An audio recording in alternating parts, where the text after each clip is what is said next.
నమస్తే, నేను మీ కుప్ప పద్మిని. ఇన్నాళ్ళు మీ సపోర్ట్ ని నాకు అందిస్తూ, మీ ప్రేమని నాకు అందిస్తున్న ప్రతి ఒక్కరికి కృతజ్ఞతలు. ఇప్పుడు చూడబోతున్న ఈ వీడియో కూడా ఖచ్చితంగా మీకు ఉపయోగపడుతుంది. లైక్, షేర్ అండ్ సబ్స్క్రైబ్ చేసి మీ ఇష్టాన్ని అలాగే మీ సపోర్ట్ ని నాకు అందించండి. అలాగే ఈ వీడియో పట్ల మీ అభిప్రాయాన్ని కామెంట్ సెక్షన్ లో కామెంట్ చేసి నాకు తెలియజేయండి. నమస్తే. అయితే ఈ మత మార్పుల గురించి మాట్లాడుకుంటే సౌత్ లో మనం సౌత్ లోనే ఉన్నాము. సౌత్ లో జరుగుతుంది అనేది తెలుసు. నార్త్ లో ఎలా ఉంటుందండి? ఉంటుందా ఈ కన్వర్షన్స్? నార్త్‌లో చాలా తక్కువ తక్కువ? చెప్పాలంటే. ఎందుకు అంటే హ్మ్. అక్కడ ఈ మొఘలులతో కొన్ని శతాబ్దాల తరబడి పోరాటం జరిగింది. దానివల్ల హిందుత్వం స్ట్రాంగ్‌గా ఉందక్కడ హ్మ్. నార్త్‌లో. హ్మ్. ఈశాన్య రాష్ట్రాల్లో క్రైస్తవం డామినేషన్ కొద్దిగా ఉంది. అది ఎందుకు అనేది కూడా చెప్పాలి మనం. హ్మ్. ఎందుకు అనంటే బ్రిటిషర్స్ హయాంలో ఈ ఈశాన్య రాష్ట్రాల బెల్ట్ మొత్తాన్ని కూడా ఐసోలేట్ చేశారు భారతదేశం నుండి. హుహు. ఎందువల్ల? అక్కడ ఉన్నటువంటి సహజ సంపద, సహజ వనరులను దోచుకోవడానికి. ఇప్పటికి కూడా అక్కడ ఒక చట్టం ఉంటది. ఇన్నర్ లైన్ పర్మిట్ అని చెప్పి. ఐఎల్‌పి అంటారు. అంటే మనం వేరే దేశానికి వెళ్ళాలంటే ఎలా అయితే ఒక వీసా పర్మిషన్ తీసుకోవాలో, హ్మ్. అక్కడ ఆ రాష్ట్రాల్లోకి మనం ప్రవేశించాలంటే ఒక స్పెషల్ పర్మిషన్ తీసుకోవాలి. అంటే వాళ్ళ ప్రయోజనం అక్కడ ఆటవికులు లేకపోతే గిరిజనులు వాళ్ళ హ్మ్. యొక్క సంస్కృతిని కాపాడుతున్నాం హ్మ్. అనే పేరుతో అప్పుడు బ్రిటిషర్స్ దాన్ని మొదలుపెట్టారు. అది ఇప్పటికి కంటిన్యూ అవుతోంది. హ్మ్. అక్కడ మెయిన్ ఏంటి అంటే ఇలా వాళ్ళందరినీ కూడా ఐసోలేట్ చేసి ఈశాన్య రాష్ట్రాలని భారతదేశం నుంచి విభజించి పాలించు కదా వాళ్ళది. హ్మ్. విభజించి హ్మ్. అక్కడ వాళ్ళకి గ్రామ దేవతలు, కొండ దేవతలు ఉంటారు కదా! వాళ్ళు మేము హిందుత్వంలో ఒక భాగం అనే స్పృహ లేకుండా చేశారు. హ్మ్. హిందుత్వం అంటే చాలా మందికి తెలీదక్కడ. వా అరే! ఆ! వాళ్ళు ఇప్పటికేనా? ఇప్పటికి. అరే! ఆ! హ్మ్. వాళ్ళు మేము స్థానిక దేవతలను పూజించుకుంటూ ఉంటాం అనుకుంటారు తప్ప ఇది హిందుత్వంలో ఒక అంటే భావన వాళ్ళకి రాముడు, కృష్ణుడు ఎవరో తెలీదా? తెలీదు. అయ్యయ్యో! అయ్యో! అదే కదా! వాళ్ళు సెపరేట్ చేసింది. చాలా హ్మ్. మందికి తెలీదక్కడ. హ్మ్. ఇప్పుడిప్పుడు కొంచెం మార్పు హ్మ్. వస్తుందనుకోండి. హ్మ్. ఇప్పుడు నాగాలాండ్ అక్కడ క్రైస్తవం డామినేషన్ ఎక్కువ. వాళ్ళు అసలు క్రైస్తవ తీవ్రవాదం ఉంది. అక్కడ సెపరేట్‌గా మాకు ఒక కంట్రీయే కావాలంటారు. అయితే మీరు మొత్తం భారతదేశం తీసుకుంటే హ్మ్. ఇప్పుడు చాలామంది పాస్టర్‌లు మీరు వినే ఉంటారు. మా యేసు ప్రేమ, శక్తి, సత్యం దాన్ని బట్టి మా మతం విస్తరించింది. ఇంతకుముందు కూడా మీరు అన్నారు ప్రపంచవ్యాప్తంగా ఎలా విస్తరించిందని. దీన్ని ఒక ఒక బూచీలాగా చూపించి ఇంకొంతమందిని మానసికంగా వాళ్ళ మీద ఆధిపత్యం చెలాయిస్తా ఉంటారు. మాది ఇంత బాగా స్ప్రెడ్ అయిందని. అసలు మీరు మొత్తం ప్రపంచవ్యాప్తంగా తీసుకుంటే క్రైస్తవులు మైనారిటీ. 30% మందే. 70% మంది వేరే మతాలున్నారు. ఈ 30% మందిలో కూడా చాలా కొట్టుకు చచ్చేవాళ్ళున్నారు. అది పక్కన పెట్టేయండి. అసలు మొత్తం భారతదేశ వ్యాప్తంగా తీసుకుంటే నార్త్‌లో ఎక్కడ కూడా క్రైస్తవం ఆధిపత్యం లేదు. లేదు. తక్కువ. మొత్తం హ్మ్. ఈ హ్మ్. ముస్లిమ్స్‌కి మొఘలులకి, మన భారతీయులకి, హిందువులకి జరిగిన పోరాటం వల్ల హిందుత్వం చాలా స్ట్రాంగ్‌గా ఉంది.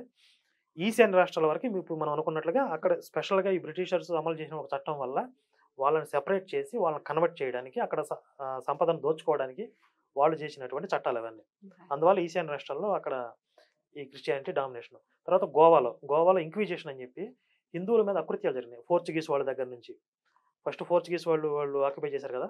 అక్కడి నుంచి కూడా క్రిస్టియానిటీని అధికారిక మతం చేసి హ్మ్. అంటే అక్కడ వాళ్ళేంటి ఎక్కువగా అంటే ఆ! వాళ్ళ ప్రభుత్వం నిలబడాలి అంటే వాళ్ళు క్రైస్తవులైపోతే అంటే లోకల్‌గా ఉన్నవాళ్ళు క్రైస్తవులైతే మనకు విధేయులై ఉంటారు. హ్మ్. మన వాళ్ళు అనే ఫీలింగ్‌లో ఉంటారు గదా! మన ఆబ్వియస్‌లీ. క్రైస్తవుల్ని మనల్ని హ్మ్. పరిపాలిస్తున్నారు గదా! అనే హ్మ్. భావనతో మనకు సరెండర్ యాహ్! అయిపోతారు. యాహ్! కాబట్టి వాళ్ళు మత మార్పిడి చేయటం మీద దృష్టి పెట్టారు. ఆ గోవా మొత్తాన్ని కూడా.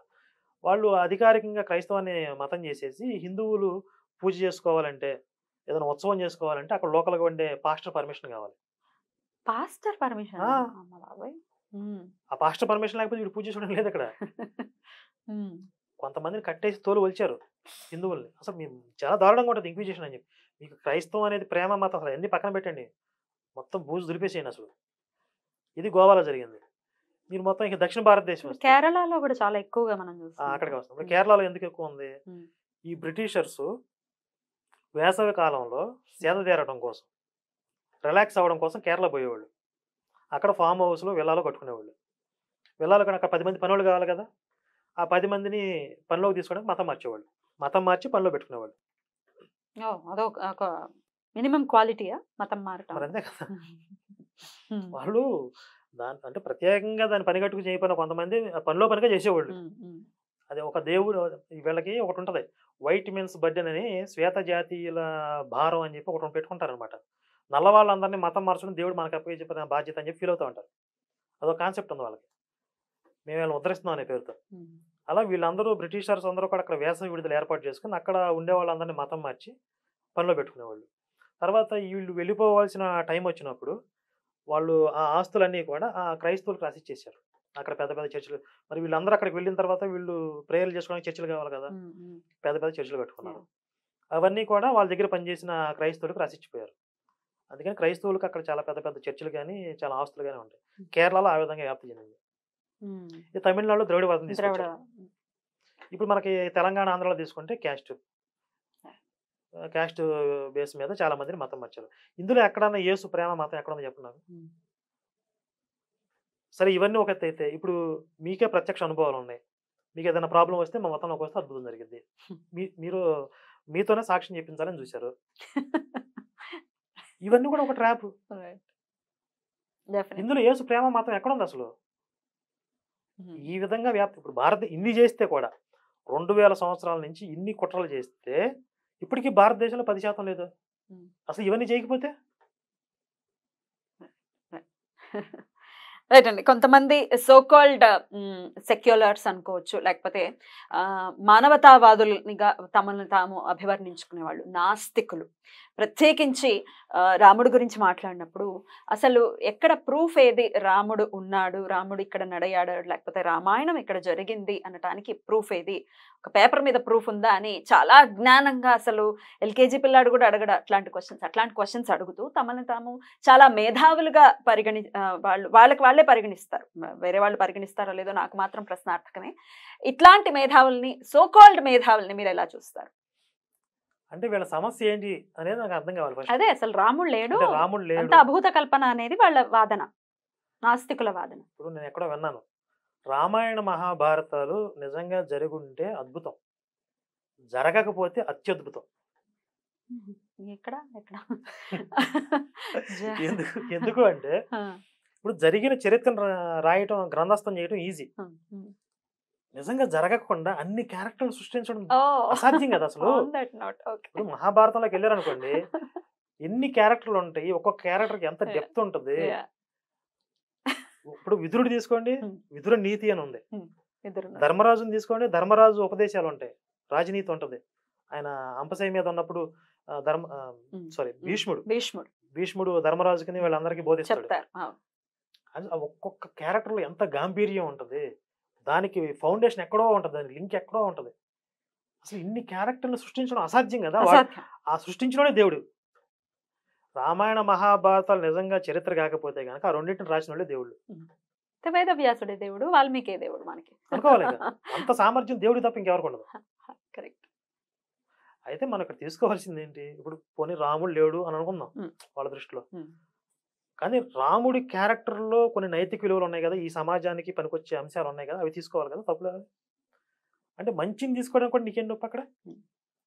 అసలు మంచి రాయలేదు అని అంటారు, అంతా కవర్ చేసేసి. ఇప్పుడు రామాయణ విషవృక్షం అని ఒక ఆవిడ ఒక పుస్తకాన్ని రాశారు, మీకు ఐడియా ఉండే ఉంటుంది. దాంట్లో అభివర్ణించిన తీరును చూస్తే ఉంటుంది. కత్తి పద్మారావు మాట్లాడి అక్కడి నుంచే ఎగ్జాక్ట్లీ ఆ ఇన్స్పిరేషన్. దానికి ఎక్కడ ప్రమాణం ఉండదు కదా, ప్రమాణం ఏమీ లేదు. వాళ్ళు కల్పితాలు కొన్ని సృష్టించుకొని ఇది రాముడు అని చెప్పి విమర్శిస్తే దానికి ఎవరు సమాధానం చెప్తాడు? ఇలాగే చెప్తారు. ఇవన్నీ కూడా వాల్మీకి రామాయణం కూడా కల్పితమనే అంటారు. దానికి ఏంటి మీ సమాధానం? ఇప్పుడు అడ్డదిడ్డంగా వాదించే వాళ్ళతో మనం నిరూపించుకోవాల్సిన అవసరం లేదు.